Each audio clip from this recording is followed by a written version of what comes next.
Hi all. Just want to make sure that the sound isn't too ridiculously blaring and that everybody can hear. I'm going to crack my Coke Zero, get myself ready to design, feeling real designy today. I am echoing. Okay, let's see what we can do to fix that.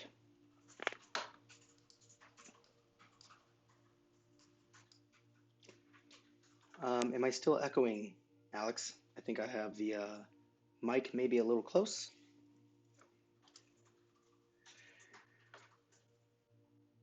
Maybe Alex is just, maybe he hears my voice in his head all of his life, and maybe that's really what's happening. It's the echo of my voice in his life, as well as in the stream.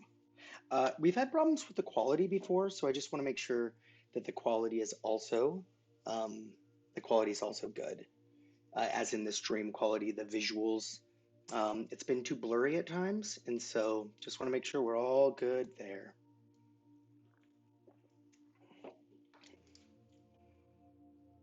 All right, cool. That's good.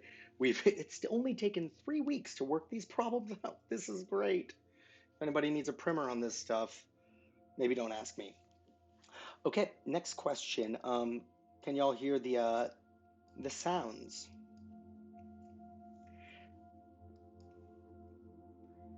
I always love designing the music. What do y'all like listening to? It's very soothing. Thank you, Nathan Gathright. Very soothing. Hey, Khalid, good to have you back. Alex, great to have you in. Zelda Lo-Fi, I love that. Please send me a DM or something with that. That would be great. Yeah, I would love to play some Zelda Lo-Fi. Um, hey, David Keyhigh says, or Keel says, it's a bit quiet in general, but sounds good. Yeah, I my previous streams from like 2 years ago, I used to blare Katy Perry just at a yeah a cochlea damaging value, and so I'm trying to keep it. People used to be like, Raji, we can't even hear your voice, so I'm trying to keep it at a good volume. Okay, techno, great, love it. All right, that's awesome.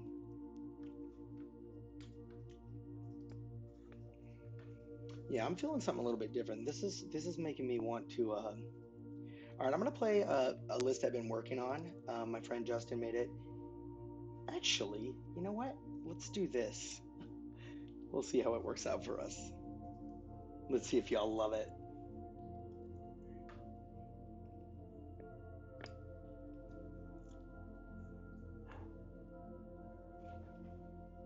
Seth likes it. Seth's super into it. Okay, well we may return back here. I want to play something. It's a little dark, but I like the music a lot. So we're gonna go with it.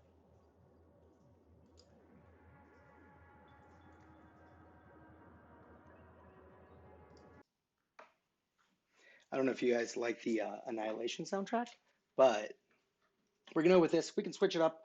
I'll probably stay a little bit. Thanks for waiting for me to get on. I'll probably stay a little bit later in stream just to try to get as much as we can out of this. Um, yeah, I have this really cool list that I've been working on that a friend helped me with as well. And so we're gonna listen to some of that. Okay, all right. So the beautiful thing about what we're gonna do today, and I realize that's my catchphrase, is the beautiful thing about X. We're gonna work on something that's gonna touch a lot of things. So over the next couple of weeks, we're going to build an app, and what we're gonna start with is we're just gonna kind of explore a bit. There hasn't been a lot of pre-thought put into this app, just some interesting maybe just a little bit of thoughts to help this. So the basic idea I was thinking about is I'd like to make an app. I'd like to make a design for an app, and it's probably already out there, but it doesn't matter. We're showcasing designing these things. And so what I'd like to make is like a recipe app, or a movie app. You know the app, right? Like this is a list of my favorite X. I can explore X. And so the basic way of thinking here is like, what if What if you may have seen apps like Letterboxd or Must, where you're going through the app and you're like, oh, I see all these movies and I love this movie and I want to give it my rating.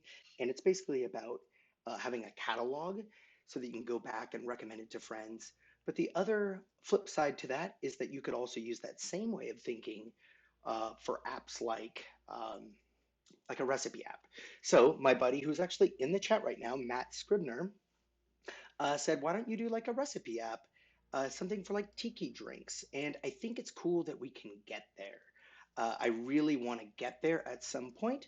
We're not going to put a lot of pressure on, well, actually, I'm going to be putting pressure on myself, but I'm not going to put too much. We're in COVID times, so I'm not going to worry about putting pressure on myself to try to blaze through getting this app done. Hello, everyone. Hello, Johan.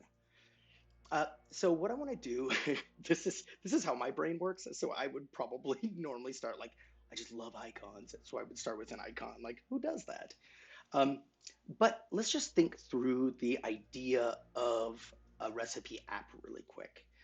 Um, and I can go ahead and see what I can do here. Maybe we'll put a little, we'll just have a scribble area here.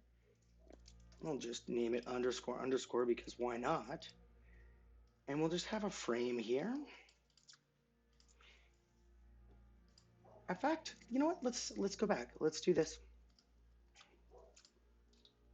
Let's go ahead and just throw down like an iPhone 8 screen here, and let's kind of pencil in what this app might look like. So I don't have my iPad. I was trying to work on getting the iPad um, to plug into this and then use this with Sidecar to be able to draw. And I thought that'd be so cool.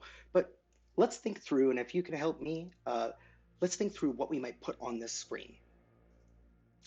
Uh, so I think there's going to have to be like the most important thing about this app is you, right? Is what you're making. So there's like a home, or there's probably a better way that we can do this. There's a horrible way of doing things.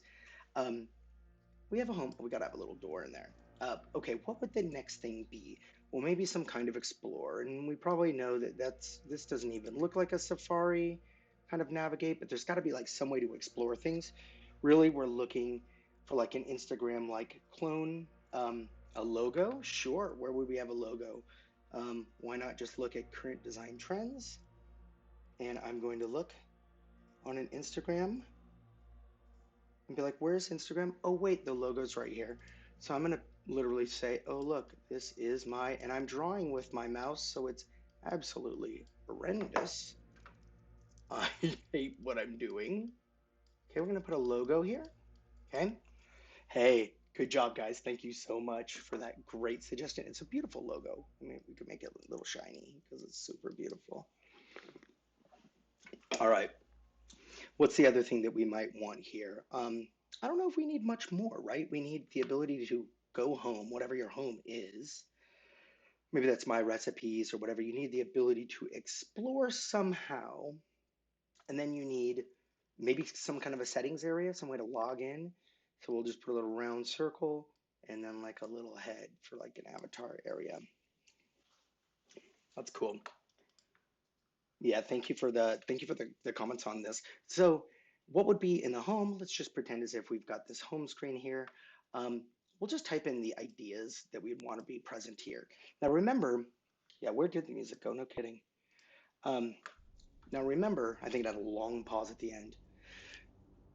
Uh, Now remember that we're really going to be focusing on setting up the logos, like the bricks, the building blocks for this app first. Now I've never thought through this app, so I'm going to be struggling perhaps more than you are because I don't usually talk while I design. I just jam out to this stuff. Also, this music is kind of soothing and kind of dark, which is soothing to me.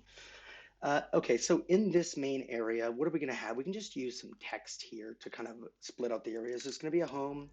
We're going to have three different areas, right? We're going to have a home, we're going to have an explore, and then we're going to have maybe like in my account or settings or something.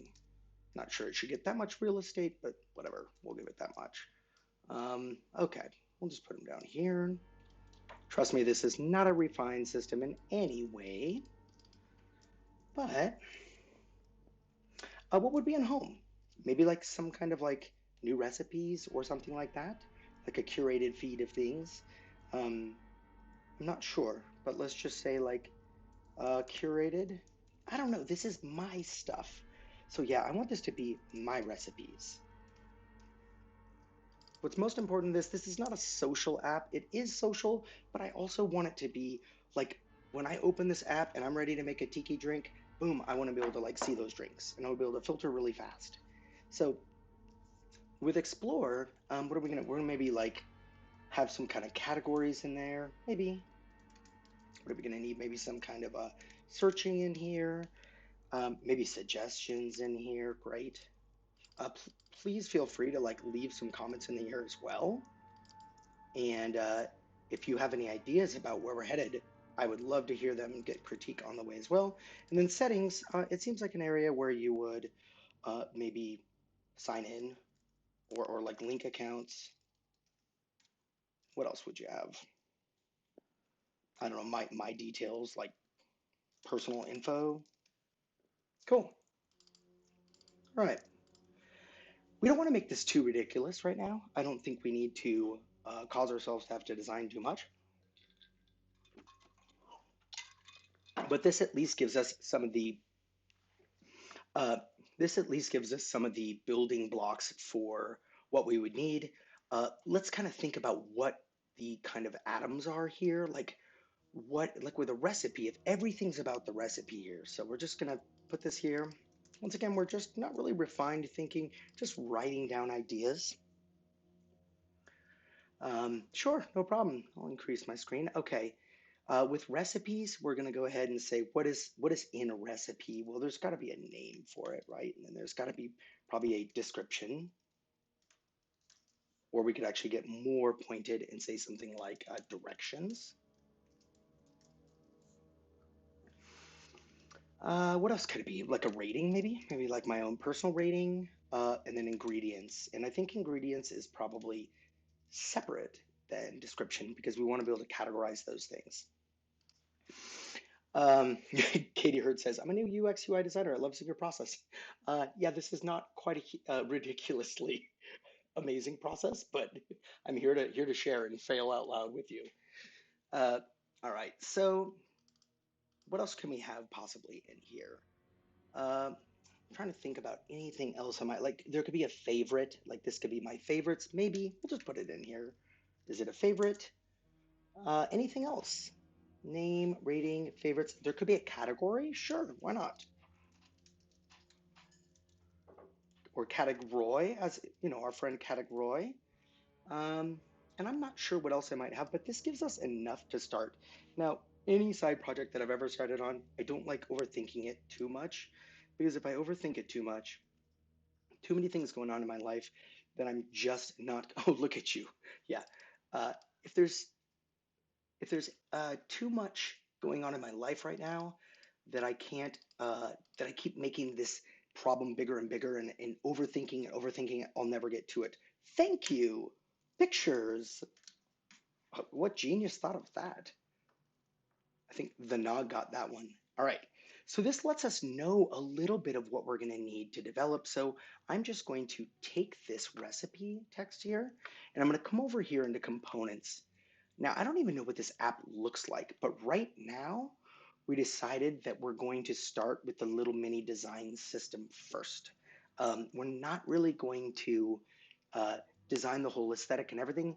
This is a little bit probably reverse. We would probably want to brand this thing and do all that, but this really isn't about right now the brand, and it's more about the building blocks and setting things up and getting a fully functioning app with components working.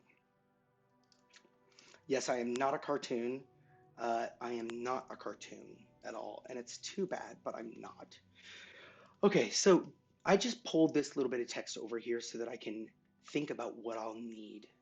And so I'm just going to copy this. Actually, I'm just going to replace it. For name, I'm going to need a text input, a rating widget. Yeah, let's put an ingredient, just an ingredient. A favorite, maybe like a button, favorite button. Well, we'll certainly need buttons and an icon button or something like that if we want to do that. We need a picture, and these are going to be our components. Hey Seth, we're right now we're trying to build a little recipe app. So Seth Jenks says, "What is the problem we're trying to solve again?" The real problem we're trying to solve is it's Friday night, and I want to make a drink. And I need my recipes, and I have some really cool recipe books, but I want to put my favorite drinks in there, and I want to be able to share those drinks with my friends, and I want it to be easy. I also we might be recreating something that's already been created, but that's okay. This is about the exercise. So say you want a nice Mai Tai, really want to wet the whistle, but you really don't have the ingredients or you don't really have the recipe. Maybe you need a little bit of an assist.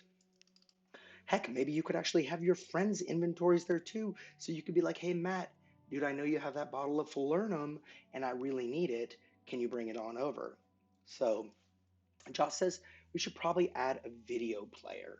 I think that's probably really important, but I think for an MVP, we might skip that. But I don't think it's a bad idea to capture video player. And we could even just put like MVP. We don't know. Will it be a part of this? V2? We'll just put V2, whatever that means. Cooking time. Ooh, I love that. 3M. That's a hard name to say. 3 mils, 3M1LL says cooking time, not bad either. Now, since this is a drink, hopefully these recipes aren't taking like 3 hours. I guess they could have some prep involved, but we'll just put here another V2, maybe, don't know. All right, Majuju says that friend's inventory thing is bomb. We can put this in future ideas. We'll just create another little bit of text here. Once again, not really a refined process. I'm just getting my ideas out. And I'm going to be like, I like these ideas. And what are these ideas? Because we're really smart. I think we want to go ahead and say, ah, maybe inventory. So at another level, this app could manage inventory. So you can have your bottles in stock. Oh, heck, you could have low inventory too. This thing could actually categorize what you make often and have your favorites. You could have auto favorites, so we can even have that. What's an auto favorite? Something you make a lot. It could have heck, it could have a feed like that you made something and it's amazing and you rated it to social. What else did we say? Hmm. Oh, Seth's sort of like he said, can we just snap a picture of a recipe in a book and have the app input it? Okay, that's just magic, and that's an amazing idea. Uh, so, like some kind of OCR, like some kind of recognition of a picture. So, scan a photo, yeah, scan a photo, convert, Insta convert. Cool.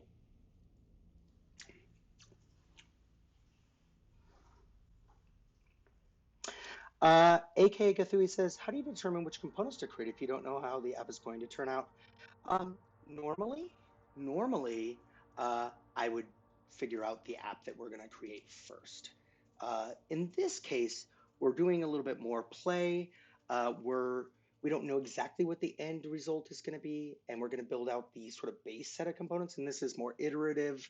Um, we also know pretty well just by looking out there what the basic recipe apps have. So that was a good question, though. Really good question.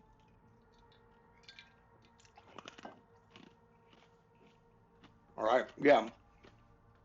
Clog Hamster says, what can you make with your current inventory?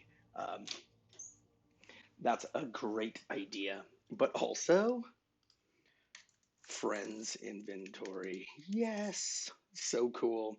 All right. So we've got all these things. Once again, these are all great ideas. Let's keep them in here. I'll be thinking about these more in the future as we actually turn this into a real app. But right now, we're not really focusing on that. We're focusing on just getting a set of building blocks to start slinging around. Another way we could do this is wireframing, but I also wanted to teach out making components. I feel like that would be pretty cool. Ooh, all right, Clog says you might store who likes a drink. So there's different ratings for different people who come over. Oh, yeah. So you have like a friends uh, likes too can be shared. So that means if a friend comes over and the friend comes over and says like, let's just say Matt comes on over and Matt's on this app with me, I can look through and be like, these are Matt's favorite. So the idea then I think is more like a like almost like a button hmm, for like I'm making drinks for these friends, and hopefully then it can kind of just be like, oh, these are their favorites, and boom, boom, boom. It'll just bring those up to the top of the list, maybe, or give me ideas, maybe. All right. Dinosaur says your webcam overlay is so cute. I really appreciate that. Uh, all right, let's just get into design. Once again, we're still playing. This isn't a formal process. This is just something where we're showcasing a few things. I know that I'll probably need some icons, home and explore, blah, blah, blah. So let's just start getting those things out here uh, within our list of components that we might need. Okay, so where were we? We're actually with an icon button, a picture, or a video. It's kind of a media object. A category we don't necessarily need. This would be maybe like a text area. All right, I'm gonna need some more uplifting music.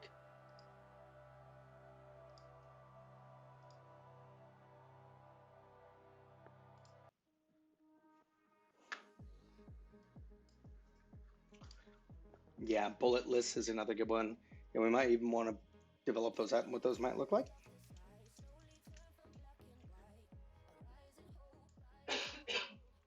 Okay, so now what else are we gonna do here?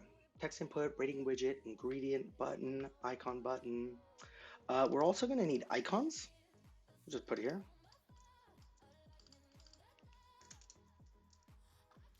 Okay, we're gonna need some kind of favorite, maybe a star, we don't know, like a rating icon. What else are we gonna need? Well, I think we're gonna need a home icon of some kind. I hate using the home icon. I don't want to use the home icon. A card, yeah, if that's how we're gonna express a recipe, we'll need a card, yeah, for sure.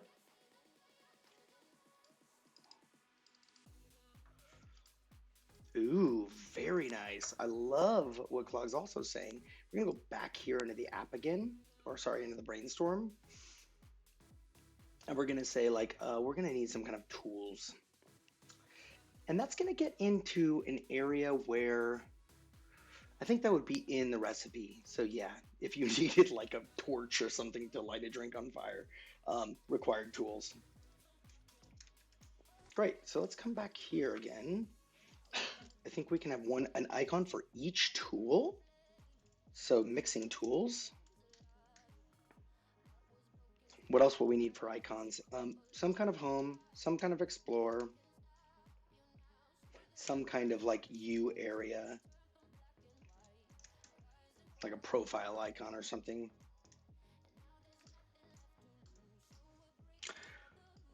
If we get super social with this, we may need some kind of like follow or friends or something like that. So we'll go back here again. We're just skipping all around. Maybe we should have just done one document, but maybe there's like a follow. Ooh, and then what about a like a bartender rating?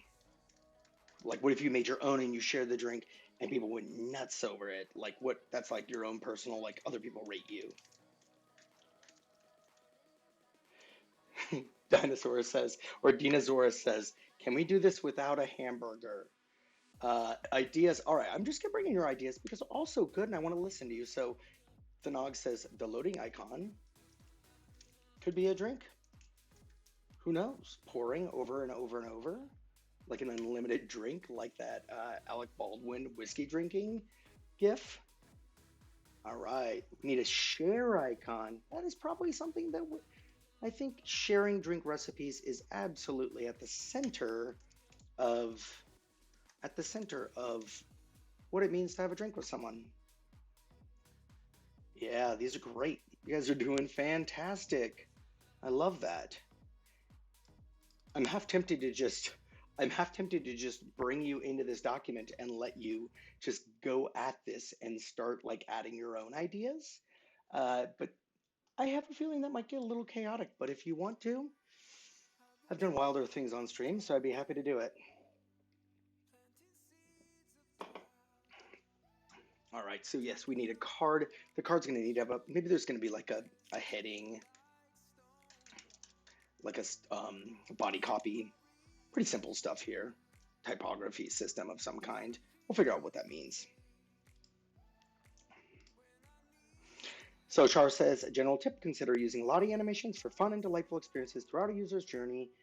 You need some AE knowledge, but it's worth it. Share the JSON files in Figma, the URL, and a comment for your devs.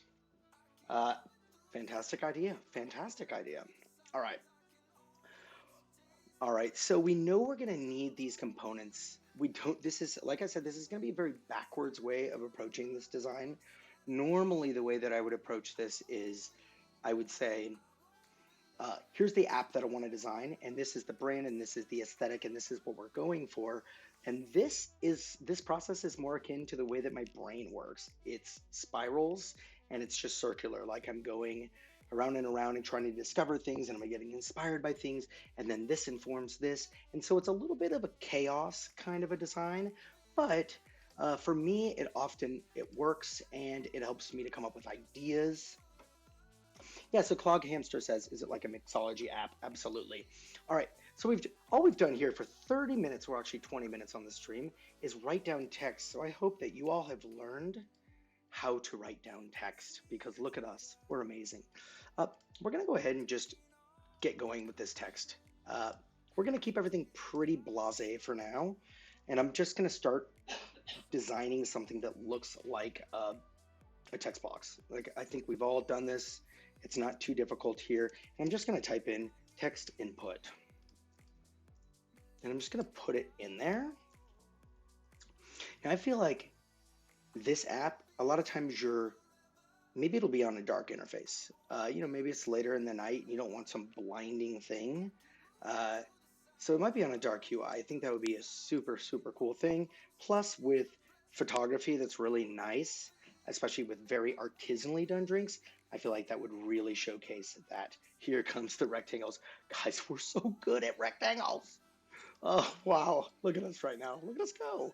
We're going to go ahead and auto layout this thing. Actually, we're not going to do that. I'm going to go ahead and just start here. And this is going to seem a little funky, but we're going to go ahead and just do it. Okay. This is going to be a frame, and I'm just going to call this a left slot. I know from building interfaces a lot, and you always be putting these little like icons on the right, icons on the left. It's just the way it is. So I'm just getting ready and I'm prepping myself for this. You might be asking yourself, what are those even for? And that's a really great question. I'm going to take all three of these here, I'm going to group them and then just convert that to auto layout, and we'll keep it horizontal. And I'm just going to call this content, I guess. Then the next thing I'm going to do is I'm going to take this whole group here and I'm going to auto layout it as well. Now, Figma's pretty smart. It sees the two together and it's like, oh, you're on top of this thing. I'm guessing you mean for it to actually be like the background color. So what it should do is turn that into a fill. Notice there's no rectangle in here anymore. It's just that content. So, Katie Hurd, I'm glad you asked. We're going to go ahead and get their 8-pixel grid using. Yes, Majuji said, actually it says, Mont D says, what grid are you using? And Majuji said 8-pixel grid. Absolutely. So I've gone ahead and set this up in an 8-pixel grid. That way it's perfectly divisible. And we're going to go ahead and continue along our way. This content here, which we see on the right here, is set up with a horizontal auto layout.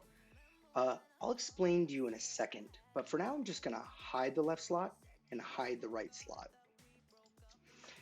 All right, so this is going to be centered. And then we're going to go ahead and look at this, and I want this to be a 40 48 pixel tall box. So we will see what we need to do to get that there.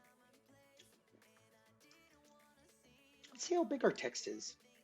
Ooh, we're definitely making our text 16. And we'll go ahead and go with enter. And we'll do a medium weight. Heck, maybe we'll even get to the semi-bold. That way we can be very visible on this button background. Now, this is going to be a little bit, we're going to do this a little bit blindly. But basically what I want to do here is I want this to be able to be sizable this way. So that's why I've set it to vertical auto layout. I can size it that way. But I also want to be able to type in here, and I want that typing to be able to inform the left and right slots and the positioning of those slots. So let's look at that. I'll just put a fill on that, and we can see this is what auto layout does. It's actually laying out the text and moving the things around it.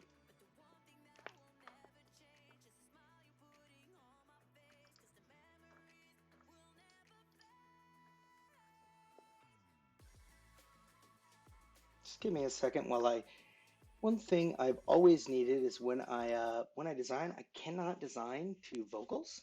I don't know if you guys have that problem, but I noticed that my EDM list kept giving me vocals, and I was not about that. I was getting all confused.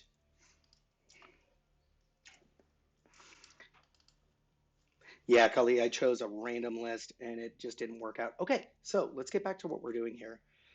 Um, one thing that we can do here is I want this button to be 48 pixels, and I'm kind of trying to adjust it here. Now, the way this button is getting sized is as a result of all of these calculations. So it's a calculation of this text, also the line height. So if you notice, if I type in a fixed line height and I put in 16 here, notice that the size of that box is changing. So it does affect things. Okay. Notice that once I set that line height to 16 here, and it matches the 16, that means that this box here will be exactly 16. And that means that once we go up here to this frame, it's got 16 vertical. It's got vertical padding of 16. So 16 plus 16 plus 16 is 48. Boom, we got our number. Let's just kill this left slot for now. We're just going to type in button. That's great. And let's just make sure. Oh, we got to kill that right slot as well. All right, now we're going to do a trick that I've seen a lot of people do. Let's go ahead and size this to something that we think is good. Maybe it's 120. Now what we're going to do is convert this into a component. This component, now hold on because we're just going to keep on running. We're going to go pretty fast. So I'm going to underscore name this, and I'm just going to call this button. Now this underscore naming convention is because I don't want to use it. I don't want this to be published. I do not want this to be in my design system at all. I want it to be like a utility or an atom. It needs to be at something at a small level that we can use to build other things, but it's not meant to be used on its own. So now what we have here is the master component. We can see that by the 4 dots. I will pull this out here. And a lot of times what I like to do, let's just move this stuff up here. What I like to do is I create just another frame over here, and I just call this, everybody calls these something different. I called these atoms for a while. These are just things that are not meant to really be used. Now, you'll notice that this, once again, this is the master. And you can see that by component here, component and description. And then this one over here, you can see if I select it over here, it says instance of button. Majuji says you can also use a period as well if you don't want a component to be published. That's totally right and totally cool. All right, so what we're going to do now is I'm going to go ahead and we're just going to create like a very mini design system. I'm going to then take this master and I'm going to create a component again on the instance, and I'm going to rename this to primary button. I'm going to then take a clone of this one here, and I'm going to do the same thing here. Convert that to a component. I'm going to call this secondary button.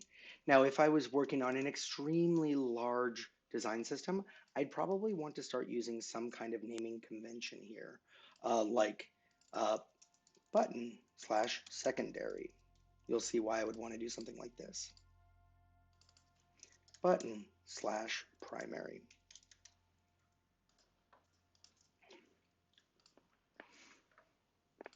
And the reason for that is that you'll see that it will split out uh, all of the menus by the slash naming convention. So over here, if I wanted to swap out this instance of this button for something else, this isn't an instance. If this was an instance and I wanted to swap it out, you can see it'll relate these because of that slash naming convention.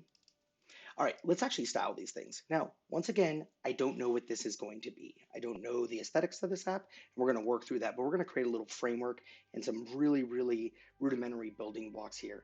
So let's just say at any rate that right now, a button's going to have high contrast. This is going to be a primary button.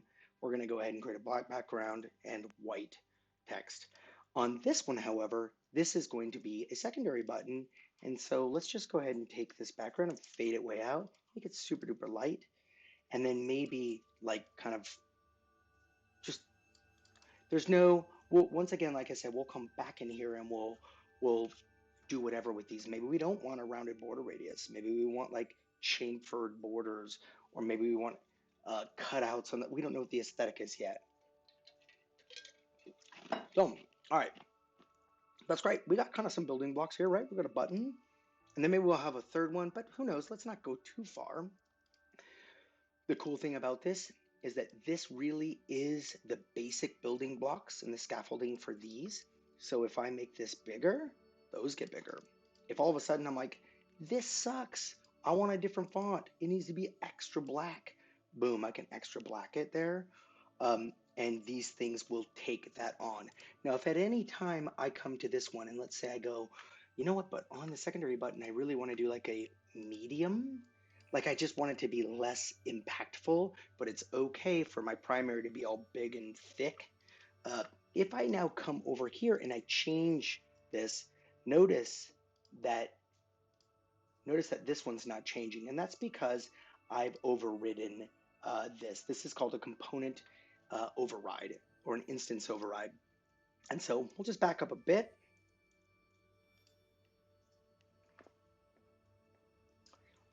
All right, and now we're gonna create some other things. I want everything to be able to have like a text area right on the side of this. So I'm just going to do something very clever. And I'm going to clone this. Now what I'm gonna do with this clone, this is a button, I'm going to detach the instance, and then I'm gonna recreate it into a component, and I'm gonna call this text input. Text input I don't want to be as chunky.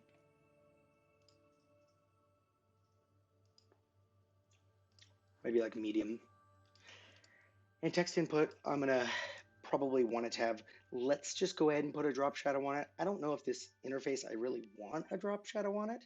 I also don't want to, I also don't want to confuse the secondary button, but once again, we're just going to try to think through this system.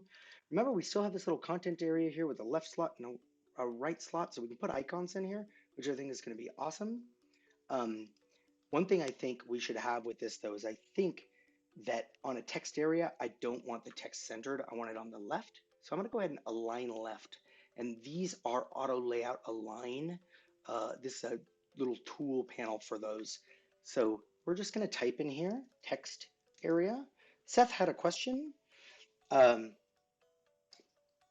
I said, how did you do the instance override again? This is literally how I did an instance override. If I just duplicate this object by Command D, and now I have this here, I can literally just come in here and select the background color and change that to red. If this is indeed an instance, that is all you have to do to create an instance override. Notice if I come over here now and I say, oh my goodness, like the default button should actually have this crazy vibrant blue thing. Notice that it has been overridden, and so it will not affect the instance. If at any time you decide, oh my gosh, I love this blue, I need it, You can come in here and you can actually go here and go to reset instance and it'll reset it. Keep in mind though, if you did this, my button, and you right clicked and you hit reset instance, notice it resets everything. So if you ever want to reset just one part of this instance, there could be a ton of overrides that you've applied, for instance, adding strokes or whatever. You could come into here and notice reset overrides. That's the same thing as the reset instance, but you could just choose reset fill. And notice that my text that I put in, that's a text override. It still persists. But also notice that I've got a problem here. My descender here on the Y is getting cut off. This is why I like designing from a component first standpoint, because say I had a bunch of different buttons on the screen, I realized this, I'd have to go apply all the changes to all of those. Now, if I go here, I'm trying to figure out what happened here. And in this content, you'll notice it says clip content. I forgot to undo that on this frame. So I'll just go to unclip and boom, it affects the child or the instance. Yeah, you can totally, thank you for letting me drink on the stream. By drinking, I mean drink water. I definitely, when I'm talking a lot, I need it. I need it bad. Okay, so we're gonna go ahead and do something with this text area. I don't know. Maybe a text area is like just got a stroke on the inside, and it's heck. Maybe it's this. Maybe it's like 2. All right, we'll just call that a text area. I feel like that feels pretty much like a text area. That works. Everything works out well. Now, once again, this is the atomic level thing. I'm going to just bring this in. And there's a reason for this. I'm going to create this instance into a component, and I'm going to call this input. Now, there's all kinds of inputs, right? There's going to be like a radio button or whatever. This is just going to be a text, this single line of text. Now we're going to do this again. Actually, this is just going to be text here. I'm going to name this one text input. I'm going to option drag, and you can see that option on my screen now. Now I want to just make a text area. I'm just going to, I don't know what a default would be for this screen, but we'll see what that would be. And I'm just going to put text area. All right. So now we have something that's a little bit wider. Hopefully, and I don't know if this is going to work, let's test and see as we add text, it indeed does work. So, Tedford Chan says, is there a way to quickly change text style similar to the selection colors that was added a while back? Not so easily without plugins. One thing that we could do though is we could start setting up, and once we start seeing uh, I don't know, some kind of homogenization where everything's starting to settle and we're not just exploring in our design file here. Uh, like this is sort of our input text here and we know it is, and this is as well. We might just take this and make a style out of it. So this intermedium 16, all of this stuff, we might actually just do something like this and go like text input. And then that way, across the board, it's all connected to the style. If we ever wanted to then go and edit this thing, and the way we would do that, if you click on the canvas, it'll show you all of your local styles. So for instance, this black we've determined right now is our primary color. I'm going to go ahead and let's go here. Let's create a style out of it. Boom. Oops. That is absolutely not what I meant to do. I meant to do this. Okay. And I'm going to say, what is our app name? Have we figured it out yet? Talktailer, bartender. Okay, maybe it's bartender. Um, and we actually, since we're in the bartender project, we don't need to call it that. I'll just go, okay, fine. We're going to name it this. The Nog says on the house. Okay, so we're going to call it on the house. Love it. I love that sharing mentality. The Nog must be a very generous person in life. All right, and then we're going to call this is the primary color. And this is, of course, a putrid, horrible gray, but we're just going to go ahead and add it now to on the house slash secondary color. Great.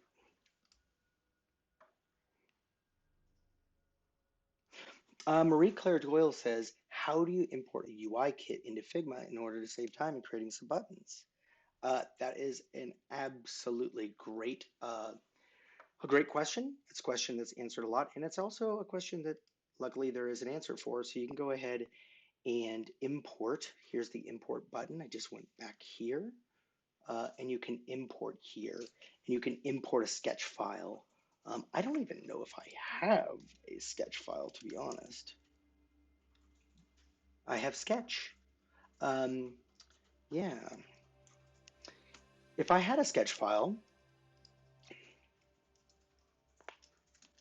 let me see if I do, because I'd love to showcase that for you all. That's it. Let me see. I've got a few little libraries, and I'm not sure if they're actually some kind of design system.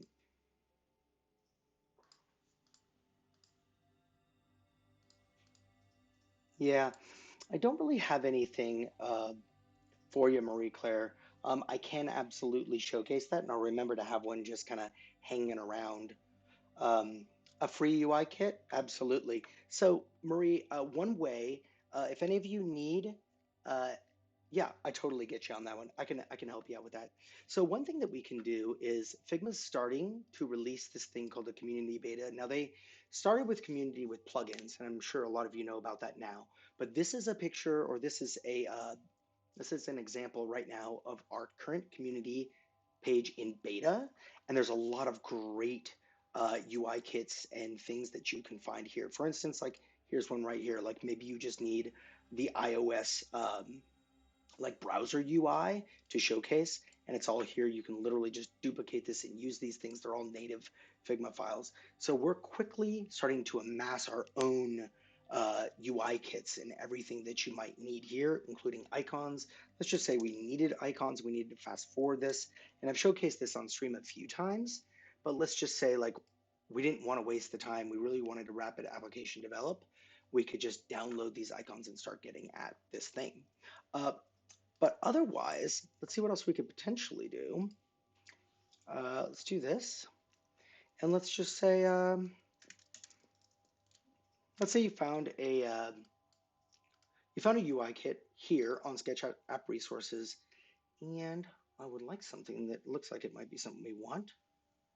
Let's just say this is a sample drop-down field, but we can give it a try. And I'm just trying to see if there's anything else better. Let's download this resource. Let's just see how this works. All right.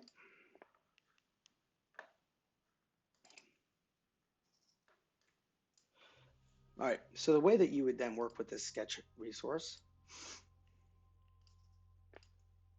All right. Let's see here. I think what I can do is just drag and drop. So this is the sketch file that I've unzipped from that. And I think what we can do is just drag and drop right in there. And then we can double click and go into that file. And this is how you might set it up. Um, Obviously, there's some different fonts and stuff here that need to be changed out. Uh, right now, this one actually just came in as a bunch of frames, and maybe it's just because it wasn't set up as components, but this will actually import a lot of those things in as components for you. And it sometimes goes so far as to actually import them in all as component icons and everything. So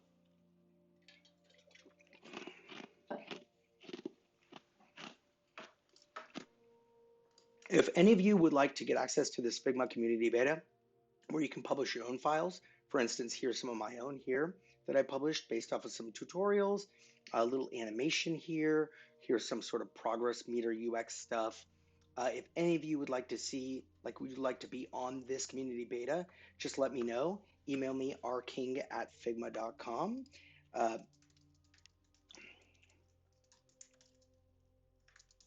and I will give you an invite gladly. Uh, Also, somebody asked, when Scark, I love reading these names. Scarfk. Okay, Scarf. By the way, when will community be out of beta? Does anyone know? Uh, I know that they've talked about it. for quite some time over the last couple of months as to when that will be. I think it will be in the next couple of months, but I can't give you an exact date on that. So it's not that far off. But I also cannot wait for it to be in public release. Absolutely agreed there. All right, so now we've set up these two things here. Let's go ahead and just set up like a media object. Like what might that look like? Let's go get a, I don't know, let's have something good. Tiki drink. Let's look and see what this might look like. Let's get a cool photo. This works. Oh, this is way nice. Oh, here we go. This is perfect. Awesome, lush photography. We are going to use that.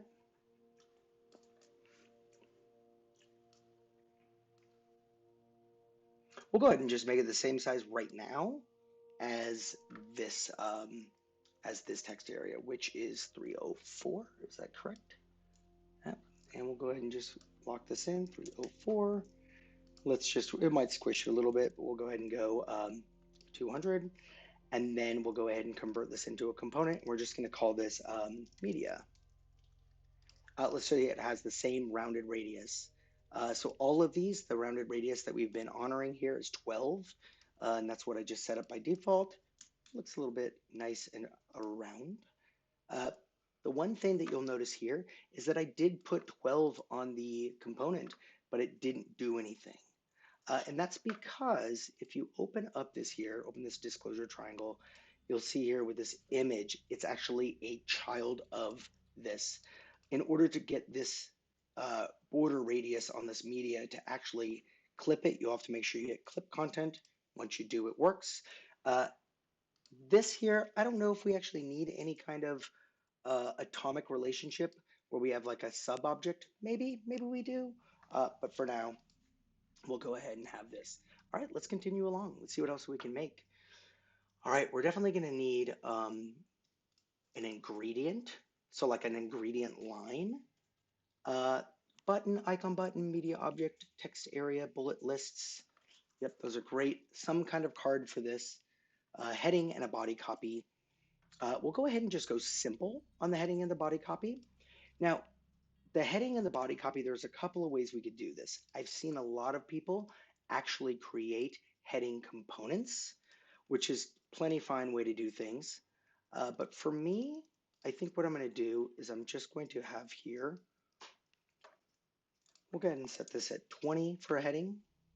We're just winging it here, but we're also trying to show, this is more of an example, just trying to show you what we're up to. And we're just trying to show you how to create these little design systems, little mini design system. All right. So we'll just put this is our heading text. Now, obviously we would need to see what this heading text looks like in relation to the body copy, in relation to the gutters and everything around it. It can't just exist purely in this state. It doesn't really work in this state. But we're just taking a stab at it right now. Remember, we can always come back. We can always change this. Here we go. And this is going to be body copy.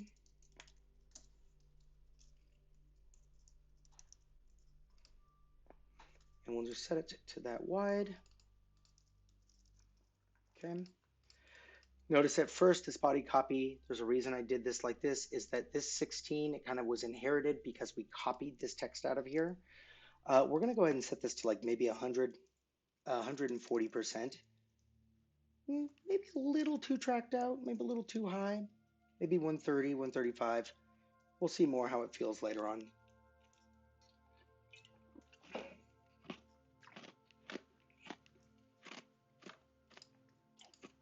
Socrates asks, are we going to be talking about setting layouts for the app that I'm creating? Absolutely. So just to let you all know, this will be kind of a multi-part series. Right now we're just going to work on some building blocks, getting those Legos, getting the idea, getting kind of this thing, I don't know, kind of synthesized and trying to figure out what this thing is in our heads. We've got some ideas down here. We've written out some maybe what things we might need for this app. We've also got some basic building blocks that we're setting up. We're not going to go too far with this little mini design system just because we really do need to see how it's all working together. regarding a question that we got about how do I manage H1, H2 as a part of typography, here's how I do it. So let's just say this is going to be our H1. And let's just see really quick before we set this style. Actually, we'll go ahead and make the mistake. Uh, we'll go ahead and just go to our text here. We're just going to go add create style, and I'm going to put heading, and I'm going to create the style. Now, obviously, I could do headings, H1, and that would subcategorize things, H1, H2, H3. I could just do H1. I've done this a lot in design systems. For this app, I do not foresee that we're going to need a lot of different styles, maybe in H2, maybe not. So right now I'm just going to put heading, and we'll just create that style. Now, here's the problem that I was going to kind of try to give an example of. Let's say I add some other text notice, or I'm just creating a return, and then of course, adding text. Notice that the line height, it's just too squished. Uh, you can always go back and edit that again. So if I go here and I just click on heading, it's a little bit weird. This feels a little off to me as far as the UX. I always get a little lost here. But if you then, this is selected and you go here, you'll notice it says edit style. So I can then come in here and adjust and bump this up and figure what I want it to be. I can also go percentage if I want to. So I can go, maybe this one's like 120%. With a lot of body copy, I want more, but the heading, I don't want a lot. All right, and we'll just go back here and we're done. Now this is bound to that text style. So the cool thing is this. Let's go ahead here. We see here, if I'm looking at my text properties over here, there is no binding there, but if I click on this one here, it says heading. So that one I know is bound. If I want to unbind it or detach it from the style, then I can just go click this little detach style button. All right, let's create another one for this, another style for this text. So I'm going to hit plus. I'm going to just put body. Yes, it's a simple naming convention for a simple app. Let's just say all of a sudden I am designing something. Now this isn't a component. Remember, this is just text. So literally I can come over here, draw some text on the screen and start typing here. If all of a sudden I'm like, oh, I need this to be body copy, I can then make sure it's bound here. Uh, the reason that it's body copy is because it's now the default. It's what I was using before. But let's just decide, or let's just say like, I do not like the size of the body copy. I feel like it's too big. If I come here, I can come into body and then edit this. Watch. Notice it works a lot like components where a change here in this style reflects everywhere that style is used, which is really cool. I love that about it. I love that about components. I love that I don't have to spend all my time making everything consistent. As long as I set this up, I'm good.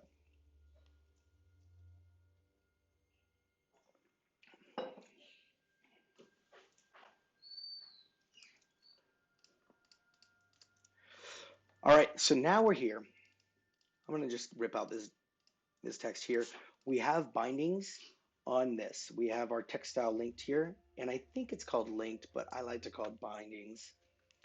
All right, and then we have body copy bound to that there. That's kind of a basic little system. We've got buttons, we've got a text area, we've got a heading text, we've got body text. These are all great things. Uh, I guess the question now is, what do we do next? Uh, I'm thinking bullet lists might be nice, but I really want to explore what those could look like. But I guess we can go ahead and we can always do this now and then change it later if we want to.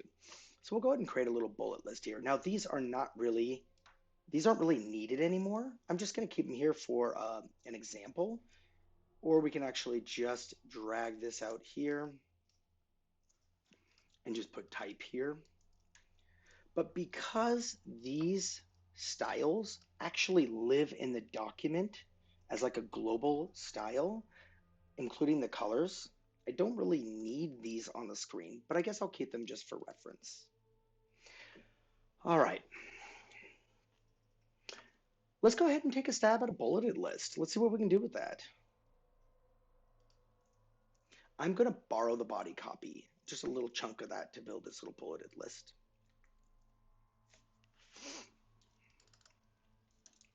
And really what I'm going to do is just create the bulleted line, I think. And then we can allow auto layout to kind of help us out with the rest of it. But there's the line. Let's go ahead and grab an icon and throw this in here as well. For now, we can go ahead and create, I think I'll just make a little like 12 by 12 frame or something. I'm not quite sure what I'm going to do here on this, but I want to be able to change out and have maybe like this idea of changing out bullets entirely uh, on this. Let's go ahead and do the same thing that we've always done with this kind of stuff. Put it together. For now, we'll just have a very boring, well, apparently I'm opening Discord. You're all welcome for that. Okay, so for now, great. For now, we're just going to go ahead and color this frame so it's not invisible. I want to be able to see it. This is great. All right. Let's go ahead and auto layout this thing, do horizontal, and let's give it a, I don't know, some kind of padding that works. I don't know, maybe 12. It's a little bit far, but we'll go 8, see how that works. I'm going to actually just call this thing a bulleted list line, I guess.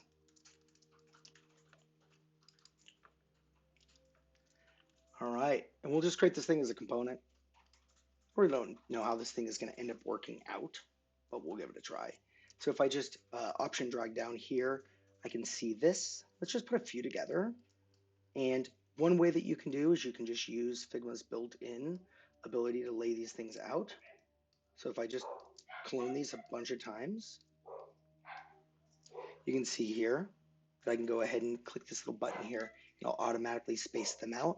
And then I can control these spacings in between.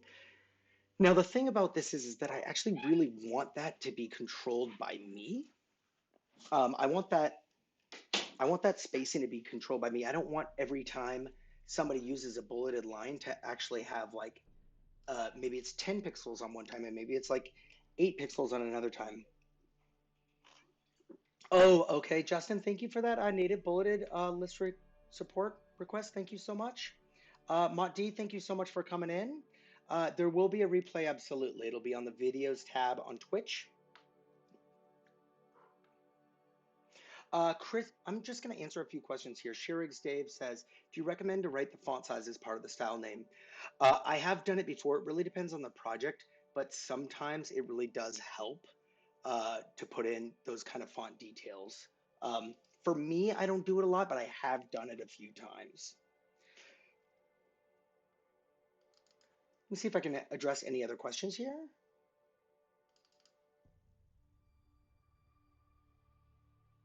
Looks like Chmod777, great name, wants true dark mode. Hey, so do I, so do I.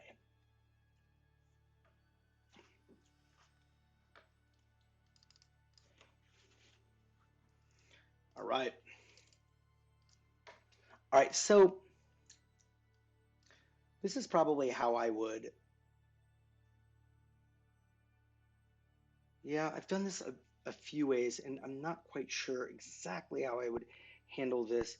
One thing that I might do is actually like grouping these and creating a vertical auto layout for this, because really what I want to do is every time I copy paste or duplicate, and maybe a better way of showcasing this would be to put a fill color on the back of this, just for now, just so you can see here. What I want to do is say I need like 8 more bullets, and this is probably going to happen when I mock up different ingredients.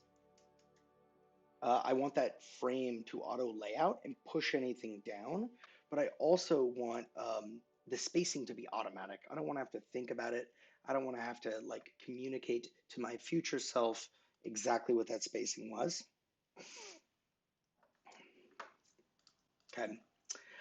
Just back to that question about the naming heading with like the name and the font size and everything, you certainly can, but you can also just go to the code tab here and see a lot of those details here. It just depends on what you're looking to do. Jerome Queckle says, how do you horizontally center a icon with text? Horizontally center. I don't seem to get it lined out.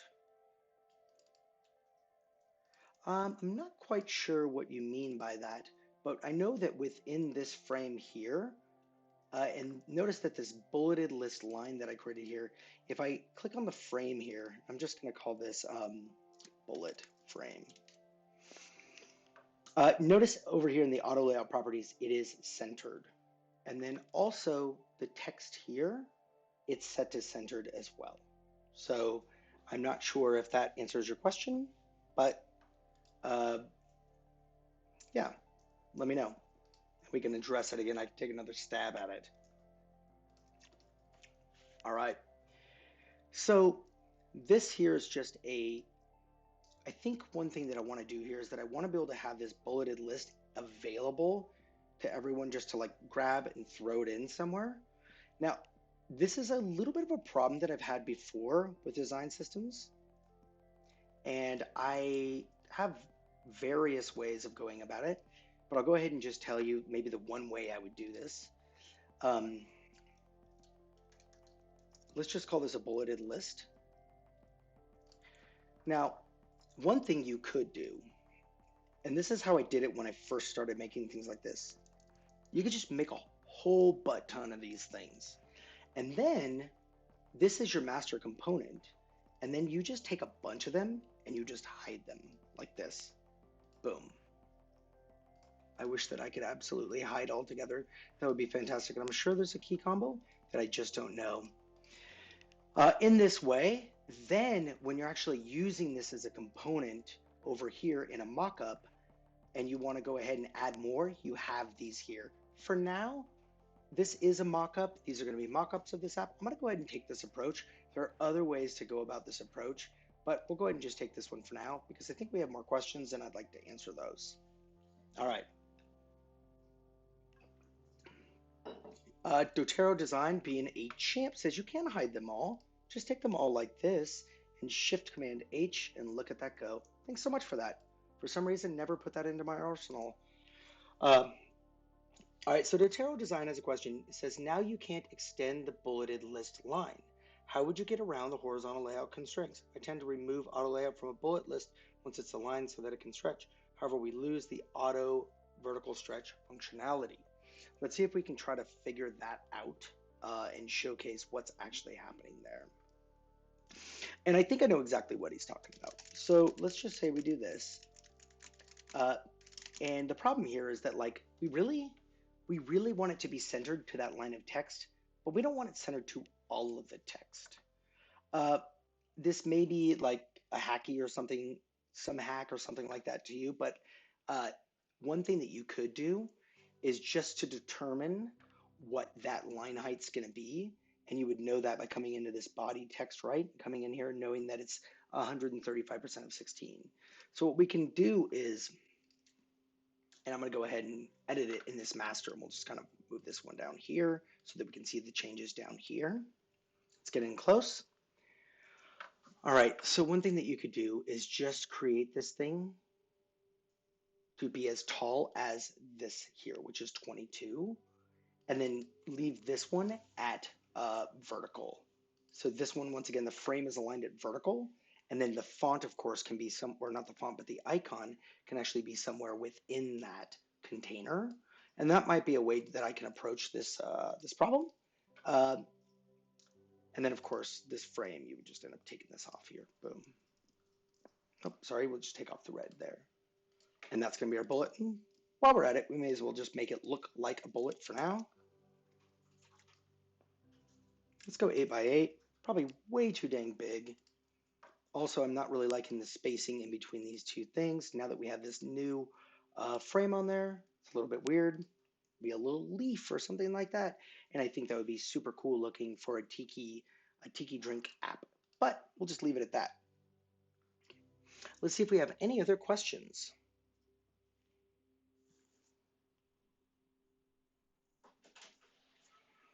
Marie, I don't know if you're on Twitter.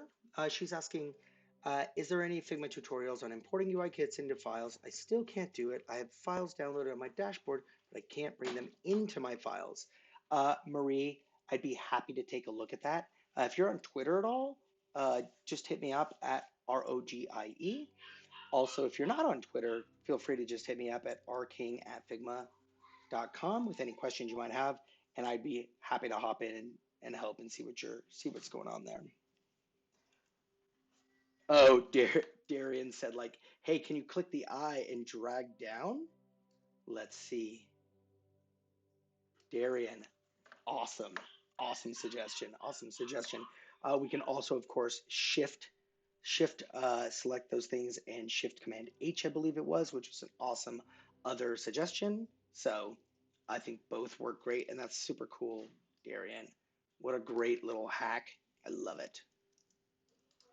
All right, let me just I'm gonna take this here. I think one thing that's kind of cool, let's just get this out of here. All right. One thing that you can do is if I take this and I paste into there, and let's just say I bring it down here. I don't use this a lot, but if you're ever in a situation where you have a frame that really is not sized to the art or the things within the frame, you can always just click this little button here, resize to fit. The only problem is that it doesn't leave you any padding or spacing in between. It's just a little bit of a pain in the butt, but it works. If you want to do it, it can help at certain times. It's a decent little thing.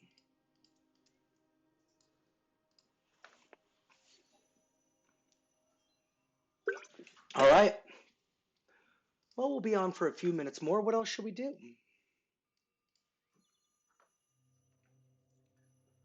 I think we come through here and we can see our checkbox or our checklist here.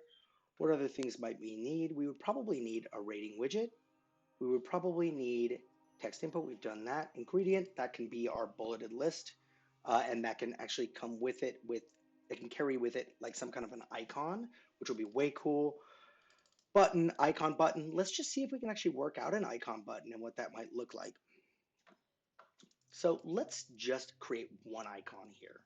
The simplest and easiest one, which didn't used to be the simplest and easiest one for me, would just be the heart. But we'll go ahead and create this heart. Oh, it's a beautiful heart, I know.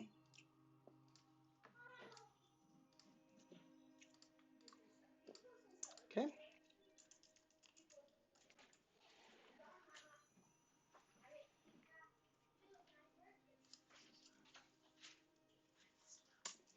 Dotero says, quick icon tip for icon alignment for the bullet. I usually wrap the icon that needs to be repositioned in an auto layout component so you can adjust its padding even in an instance.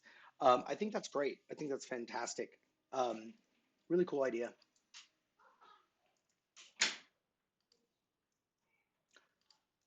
And I don't think we're going to make the icon take up the full real estate.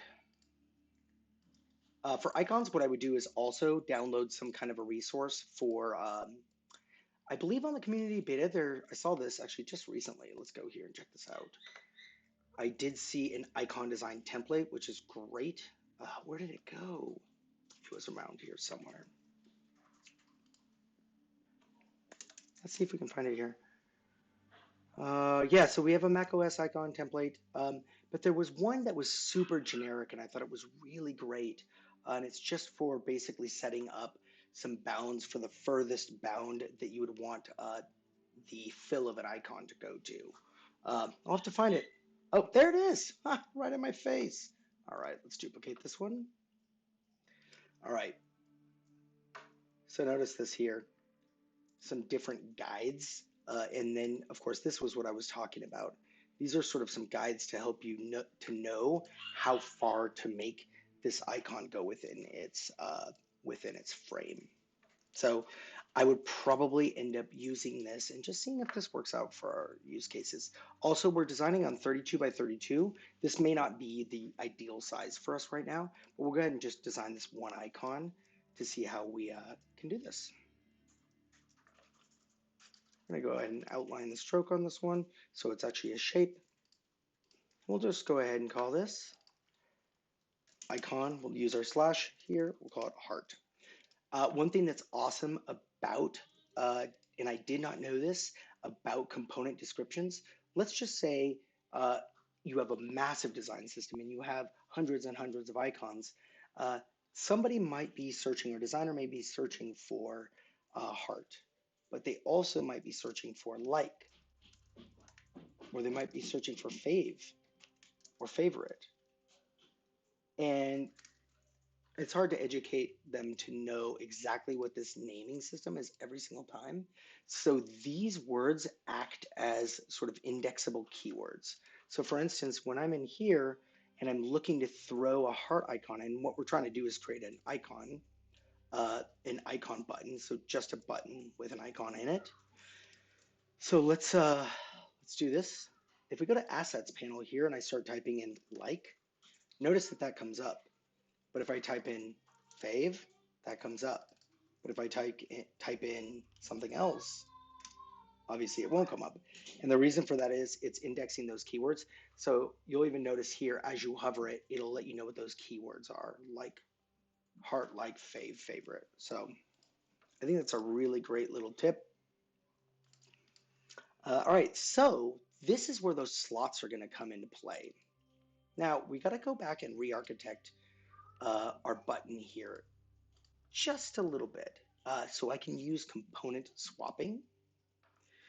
So you see here, these two things, this is a right slot and this is a left slot. What I'm going to do is I'm going to replace or fill these slots with one of these icons. So first I'm going to bring in the left slot and I'm going to go back in here in the assets and I'm going to drop that heart in there. Now you can see that that icon is in there. We'll go ahead and take this left slot and we will unclip the content. It's okay if it goes outside of the bounds. And maybe right now what we'll do is just leave it at 32 by 32 for the sizing. I'm not sure if that's really how big I want those icons to be, but we'll see. I'm gonna go back to this icon here. We had a background fill on it. I'll just rip that off because we don't need that anymore. Notice that the grid that I set on the icon, strangely enough, is actually showing here as a grid on our artboard here. Go ahead and just center this. Is this fully centered? I think so. Let's see. This is the frame. Yep, and that's right. And the frame, of course, we're going to take off the background color as well. Okay, now let's turn that off again. Just the visibility. I'm not going to delete it, but let's showcase what that slot is going to do now. So what if I just do not want, and I'm going to use my super cool command that someone just taught me, which is Shift Command H. I'm going to hide that button text. And I'm going to bring in the left slot. Now, everyone's asking, like, what the heck? What's happening? It's because we have a background color. We don't have this fill set to the right fill, so we'll go ahead and set that to the right fill. And I turned off the whole content, which is horrible. I forgot to just hide this. Okay. And now we just need to do a little bit of work to see how we can get this button to do some resizing this way. Apparently it's not set up correctly. All right, let's answer a few questions. I've only got a few more minutes, and we're going to go ahead and resume this on the next stream. I think I'm going to try to see if I can continue building this app and maybe like ramp up the streams. Maybe I'll try to do another one midweek, like on a I don't know, maybe tomorrow midday or something. We can just keep advancing this app and see where we can take it. All of these videos will be archived, so you can just jump in. If you miss it, you can always just jump back in, twitch.tv/Figma Design, and go to the videos tab and you can see what's up there. But let's go ahead and take the next few minutes to answer some questions.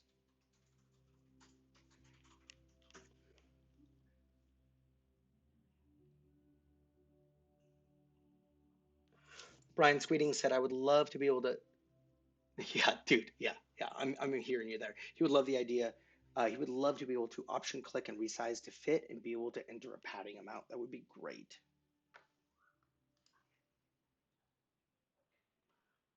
Let's see. King Yorby says, how would you work or organize the font styles in the design system if your product works with the system fonts? I'd love to get a little bit more clarity on that. I'm not sure that I would do things much differently. I'm sure that I would create textiles just as I have here, and these textiles here I would create. Um, as your project gets bigger, I would absolutely start breaking these things out. And what we've done uh, at other companies that I've been at is what we've created like a naming convention for these textiles that are maybe like web slash or mobile slash, because those textiles may change and would be different sizes. So I would create some slash naming conventions for those. Trid says he wants to say thank you for this. Don't have any questions. Just gratitude to offer. Thanks again. No problem. Um, King Yorby, I'd love to be able to. I have to be done with the stream here pretty soon, but I would absolutely love to be able to answer your questions more. Let me just go ahead and type in just a few things for you all. Uh, if you want to be able to be a part of this Figma community beta, where you can actually publish your own assets, you can publish your own icons, things like this, and download all these great resources, just ping me at rking@figma.com if you want to be in the beta. All right, next, uh, if you have any questions, for any questions or further help, or you'd like some explanation, or you're struggling with something, this is quite literally my job. So for questions, uh, just hit me up at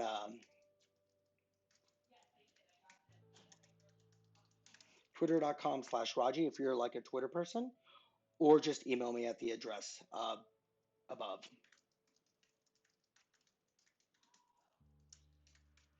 Either one's fine. It's totally cool. And also keep in mind, I'm just going to drop one last link here. If you'd like to be able to follow this project, this is going to be a fun little project. Hopefully, at the end of it, what we end up having is a little design system. We're going to have a little app. We're going to have, and I'm starting to get excited about this. So I'd really like to stream more on this to kind of speed up this thing. But what I want to do is real time design this app. And then I want to get to a place where we have a menu and we have overlays and we have interactions and we have like a prototype set up to where we can say like, add this drink, add this ingredient. What happens when you do this? It's a cool little mini project that we can build on. And of course, this will be available as a free asset so that you can use these kinds of things. Anyways, what I was going to leave you is twitch.tv/Figma Design. Go ahead and hit that up and then go to, I think it's slash videos.